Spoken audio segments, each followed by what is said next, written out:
तो मैंने उनसे कहा कि ये तलाटी साहब और बिल कलेक्टर साहब, आप लोग जो है ना क्या करो कि इसमें जो है फॉर्म फिलअप करके सही तरीके से ये फॉर्म भरना चाहिए। तो ये लोग अपने प्रेशर में लेकर के कि नहीं ये भरने की ज़रूरत नहीं है, और क्या किए कि खाली एक बैंक का पासबुक का ज़ेरॉक्स और आधार कार्ड का ज़ेरॉक्स ले लिए और फॉर्म तो फिलअप नहीं करे। अब फॉर्म कहाँ पे फिलअप करें नो बैठ करके, वो उनसे पूछ सकते हैं आप।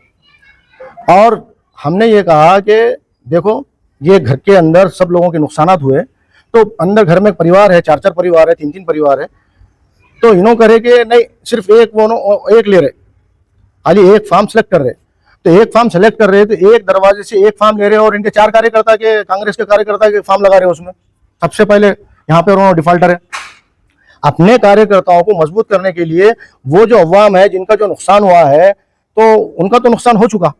तो उनके नुकसान में उनकी भरपाई करने के बजाय इन्होंने अपने कार्यकर्ता की भरपाई कर रहे हैं। अगरचे ऐसा है, और प्रशासन को मैंने फ़ोन किया, मैं तहसीलदार साहब को मैं खुद डायरेक्ट फ़ोन किया कि तहसीलदार साहब ये काम रुकाइए, और ये जो है मुझे जो फॉर्म है इन्होंने गलत फिलअप कर रहे हैं और ये गलत कर रहे हैं। उसके बाद में मैंने डायरेक्ट जो है डिप्टी कमिश्नर साहब को, कदम साहब को जो है फ़ोन किया कि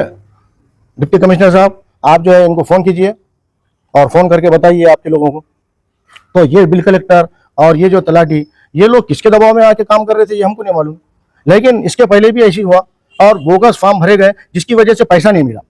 और अभी भी इन्होंने जो है ऐसी फॉर्म भरे, अब पैसा नहीं मिलेगा, फिर बाद में बोलेंगे कि ये पैसा नहीं आ रहा। तो फॉर्म सही भरेंगे आप तो पैसा आएगा।